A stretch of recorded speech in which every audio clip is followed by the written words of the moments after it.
Here's a fun thought experiment. I want you to imagine the toughest animal on the planet. What did you think of? A grizzly bear? A great white? A snow leopard, perhaps? Well, if you thought any of those, you'd be wrong, because the toughest animal on the planet is, in fact, this guy.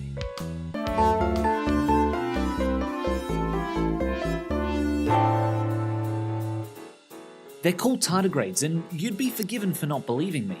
After all, their nicknames include water bear and moss piglet, and they're less than a millimeter long. And as strange as it is to admit it, they're also kind of adorable. Tardigrades belong to a rather exclusive group of organisms known as extremophiles. The word comes from the Latin root extremus, meaning extreme, and the Greek suffix philia, meaning love.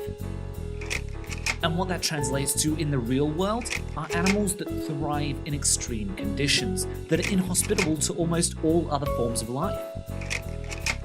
They've been found at altitudes of up to 6,000 meters and depths of up to 2,500 meters.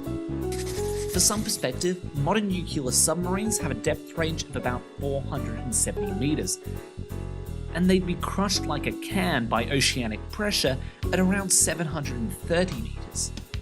This is Gilbert Franz Rum, and in 1920 he brought tardigrades back to life after heating them to 151 degrees for 15 minutes. Rum also immersed them in liquid air at negative 200 degrees for 21 months, in liquid nitrogen at negative 253 degrees for 26 hours, and liquid helium at negative 272 degrees for 8 hours. But to a tardigrade, it may as well have been 22 degrees and sunny. One of the first scientific studies performed on these creatures found that they could go for days, weeks, and even months without water.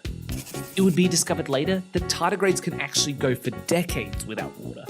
So how on earth do these everyday superheroes pull off such extraordinary feats of endurance? Well, the answer comes in the form of a discovery made by German scientist H. Baumann. In 1922, he discovered that when a tardigrade is threatened by its environment, it can retract its head and its 8 legs into its body and enter a deep state of suspended animation, where its metabolism is slowed down to 0.01% of its ordinary rate. The creature is then able to reanimate itself when it comes into contact with water, and the conditions are more hospitable.